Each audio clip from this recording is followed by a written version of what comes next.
Good morning, anxious hearts. This morning I want to share a voice note that I just recorded. I was thinking about my more anxious days and I thought I would share it with you. So here it goes. Back in my more anxious days, it seemed totally normal for me to just be completely absorbed in someone else, totally wrapped up in who they were, what they wanted, how I could become what they wanted so that they would get closer to me.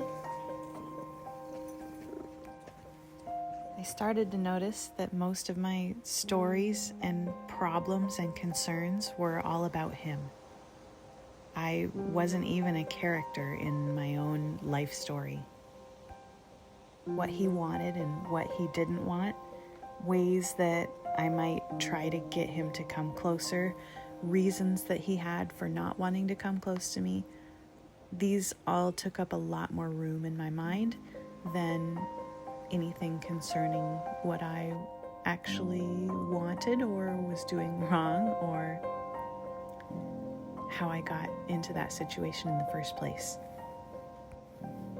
I remember one time I went over to a friend's house and I was upset. I was crying and I must have spent an hour telling her all of the things that were wrong with my relationship and how sad I was that he was always so busy and didn't want to be affectionate or spend time with me. And after an hour of that, she said, "Okay, so I now know everything that there is to know about him, what he wants, what he doesn't, what he's done." And she said, "I don't know because you haven't told me a single thing about you and what you want, how you feel, what you need, what you want to do about this." It just was, I had to learn how to do that. So after that visit, I made myself a little experiment. I challenged myself to not talk about the object of my affection for an entire day, which doesn't seem like that big of a deal to somebody who's not in the throes of obsession. But for me, it was a challenge. But I noticed that when I was making efforts to not talk about him, I had to fill that space with myself. I had to learn to talk about and figure out the things that were in my own mind. And it was really revealing at first because in the beginning, it's like I didn't even know what was in my own mind. But after some digging to find those things, then I started sharing those things with the people that were close to me. And it really seemed like my conversation became a lot more interesting. It was happy. It was a good feeling for me to share the things in my mind. And I really liked connecting with the people around me on things that mattered to me and were going on inside of me that had nothing to do with this all-encompassing obsession and passion that I was feeling toward trying to connect with the object of my affection. I also noticed that my anxiety about it went down quite a bit when I was consciously working on not bringing it up in conversation to other people all the time. And this wasn't like you suppress something and it makes you think about it even more. It's more like I was making more room for myself in my own head. I also found that when I did finally get some time with him, I had a lot more to talk about.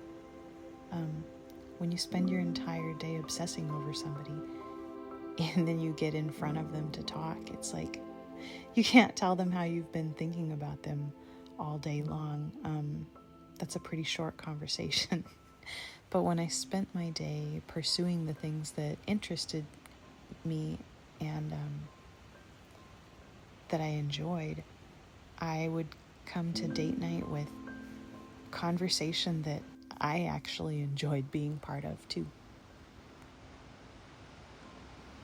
I know now that obsessive thinking and constant worrying about a partner is all about trying to find safety through constant closeness.